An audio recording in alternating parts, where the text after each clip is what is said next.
Bonjour à tous, je m'appelle Ayrton et aujourd'hui je vais vous partager mon témoignage. Moi ça s'est fait très simple. Je n'ai pas été élevé dans une famille chrétienne, mes parents n'étaient pas chrétiens. Et vers nous, ils ne savaient pas c'était quoi les choses de Dieu et tout ça, c'est plus tard que ça s'est fait. Moi, personnellement, j'ai fait mes expériences avec Dieu très jeune. À l'âge de 10 ans, j'ai commencé à faire mes expériences. Parce que j'avais accompagné ma mère dans une réunion. Je ne savais pas c'était quoi, à 10 ans. Pour moi, j'allais dans un endroit avec ma mère.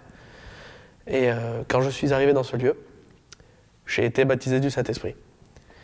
Et pour moi, c'était normal. Quand on est dans ces réunions, là, moi j'avais 10 ans, je ne savais pas du tout c'est quoi c'était ce contexte-là de réunion, tout ça. Pour moi, c'était tout nouveau. Et pour moi, toutes les personnes qui allaient dans ces moments-là, et parler en langue, toutes les choses comme ça. Alors qu'au jour d'aujourd'hui, je réalise que c'est une grâce. Et j'ai grandi comme ça, et depuis ce jour-là, depuis mes 10 ans, j'avais Jésus qui me parlait.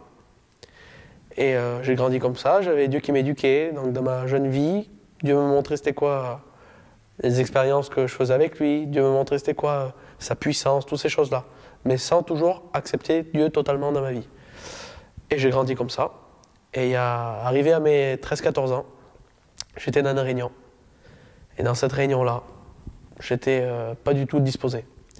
Je vous dis franchement, ce jour-là, j'y étais pour faire plaisir à des copains et des copines et pour me passer un moment.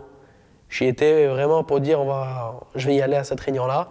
Et après, derrière, on va faire un truc avec les jeunes, tout ça, on va sortir, tout ça. Vraiment, je voulais pas y aller. Je vous dis franchement, ce soir-là de cette réunion, les cantiques, je ne me rappelle même pas. Les témoignages, je ne me rappelle même pas. La parole de Dieu, je ne me rappelle même pas. Par contre, ça que je me rappelle au jour d'aujourd'hui, ce qui s'est passé dans cette réunion, c'est que j'ai réalisé la croix. Et ça, tout chrétien au jour d'aujourd'hui, on doit le réaliser. Toute personne qui veut réellement faire un pas avec Dieu et être épanouie, il doit réaliser la croix. Et moi, j'étais sur ma chaise, j'essayais de vous expliquer c'est quoi que j'ai réalisé, parce qu'on ne peut pas le communiquer, il faut le réaliser pour réellement comprendre. Ce jour-là, j'étais sur ma chaise. Et à une fraction de seconde, le Seigneur m'a tout montré, m'a tout fait réaliser. C'était comme si on me remettait ma mémoire. Comme si tout s'ouvrait dans ma vie. J'étais là et une chose qui m'a vraiment parlé, c'est que quand j'étais sur ma chaise, je vous dis ça comme ça, mais ça s'est fait très très vite. J'étais sur ma chaise et j'étais dans le jardin de Gethsémane. Et je voyais Dieu, je voyais Jésus. Et je le voyais avoir cette souffrance, cette angoisse, toutes ces choses qu'il appréhendait de passer. Mais il me faisait voir surtout cet amour qu'il avait. C'était pour moi. Toutes les choses qui passaient là, c'était par amour et c'était pour ma vie. Toutes les choses qu'on lui a faites, toutes ces souffrances, eh bien, c'était pour moi, pour ma vie future. Et j'étais là, j'ai dit Seigneur, c'est réellement ça alors les choses de Dieu. J'ai dit c'est réellement ça. J'ai dit Seigneur, je veux pas le perdre ça. J'ai dit alors Seigneur, j'ai fait un appel, j'ai dit moi je te donne ma vie, j'étais jeune, j'avais 13-14 ans. J'ai dit Seigneur, ça je ne veux pas le perdre Seigneur, c'est trop grand.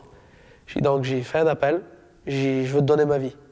Instantanément le pasteur qui était derrière le micro, il a dit si tu veux donner ta vie à Dieu, viens au devant. Et c'est ça que j'ai fait, je l'ai pris par la foi. Je suis venu avec mes cousins quand on n'était pas là non plus aussi pour écouter, mais moi personnellement, même s'il n'y avait pas eu mes cousins, j'y allais pour prendre la victoire parce que c'est ça que je voulais prendre. J'avais demandé à Dieu et Dieu me l'avait donné, donc je suis venu au devant. Et depuis ce jour-là, moi, ma vie appartient totalement à Dieu. Moi, ça fait 8 ans que je suis chrétien. Ça fait 6 ans que je suis baptisé. Pourtant, moi, je suis une personne qui aurait pu dire le Seigneur, il m'aime pas. Parce que malheureusement, il y a une catégorie de personnes dans ce monde-là qui existe. Et moi, j'en faisais partie. C'est cette catégorie-là de personnes qui dit que Dieu n'existe pas. Et moi, j'en faisais partie parce que moi, à l'âge de 5 ans, on m'a détecté une maladie génétique. Et une maladie génétique, c'est une maladie qui est incurable. Moi, en plus, la mienne, au jour d'aujourd'hui, il n'y a pas de remède. La maladie, c'est la maladie Charcot-Marie-Tooth. Et cette maladie-là, il n'y a pas de remède. Moi, je l'ai eu à 5 ans, donc cette maladie-là, je suis né avec, je vais grandir avec, et je vais mourir avec, parce qu'il n'y a pas de remède. Et moi, le jour où je suis devenu chrétien, ça a déplu à quelqu'un. Ça a déplu au diable. Et il est venu avec des mots, il est venu avec moi, et il m'a dit « C'est ça ton Dieu ? Mais il t'aime pas. » Et tu sais pourquoi il t'aime pas ton Dieu ? Parce qu'il t'aurait guéri déjà. Il dit, il est où ton Dieu qui fait si tant de miracles? Il est où ton Dieu qui guérit des paralytiques, qui redonne la vue à des aveugles et qui ressuscite des morts? Il est où ton Dieu si puissant? Et il me disait ça tous les jours. Et à un moment donné, j'en ai eu marre. J'ai pris une petite crise de nerfs. Et j'ai dit, Dieu, c'est vrai, t'es où? J'ai dit, c'est quoi? Pourquoi il dit des choses que c'est vrai? Parce que moi, je venais à l'imposition des mains et il ne se passait pas de guérison. Et j'ai dit, Seigneur, c'est quoi là? J'ai dit, où tu veux en venir, Seigneur? J'ai dit, parce que ta parole le dit, mais tu ne le fais pas. Mais avant tout, ça que je sais maintenant, c'est que Dieu, c'est un Père. Et qu'un Père, avant tout, veut le meilleur pour ses enfants. Même si nous, on ne comprend pas certaines choses, et il va nous faire passer par des moments où, avant de comprendre, il va falloir qu'on les réalise et qu'il faut passer par certaines choses sans qu'on les comprenne. On va passer des fois par des déserts et on ne va pas comprendre ce qui nous arrive. Mais le but, c'est qu'on en sort victorieux de ce désert. Et avec des bonnes résolutions et des bonnes choses qui vont nous bénir pour plus tard dans notre vie. Et le Seigneur m'a parlé, parce que quand le diable vous parle, sachez que Dieu va vous parler aussi derrière. Et Dieu est venu me parler, il m'a dit, Ayrton, il était mon fils au jour d'aujourd'hui. Et il dit, moi, pourquoi j'ai donné Jésus à la croix? Pourquoi? Et j'étais là, je réalisais une chose, et Dieu m'a parlé aussi pour cette chose-là. Il dit, au jour d'aujourd'hui, moi, tu étais atteint d'une maladie que tu ne savais même pas. Tu étais atteint du péché. Et cette maladie-là, il n'y avait pas du tout de remède. Et il dit, pourquoi Jésus est monté sur la croix? C'est pour te donner ce remède.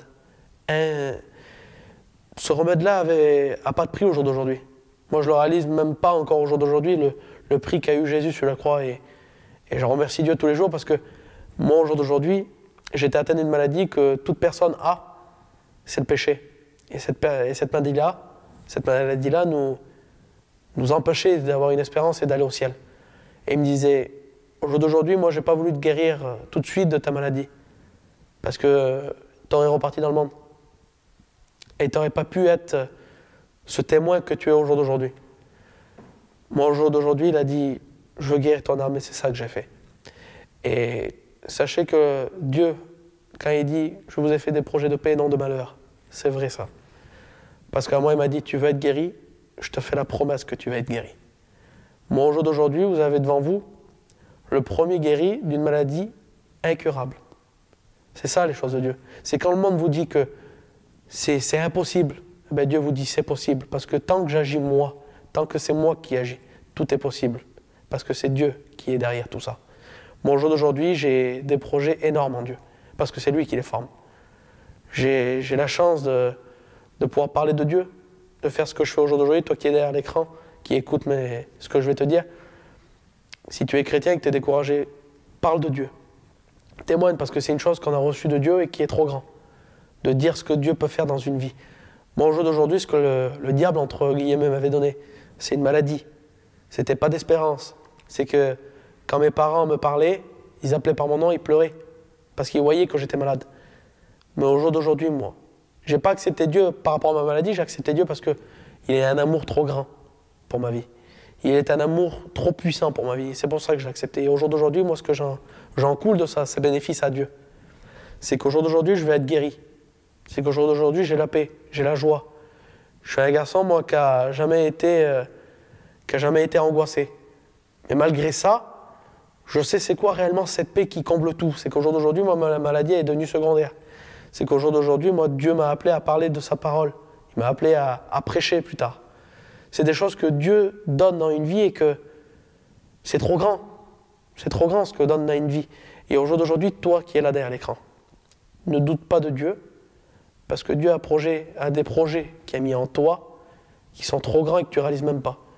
Dieu a des projets pour toi. Donc toi qui es derrière cet écran, ne doute pas de Dieu, car il veut faire des bonnes choses avec toi, car il a des projets de paix et non de malheur. Que Dieu te bénisse.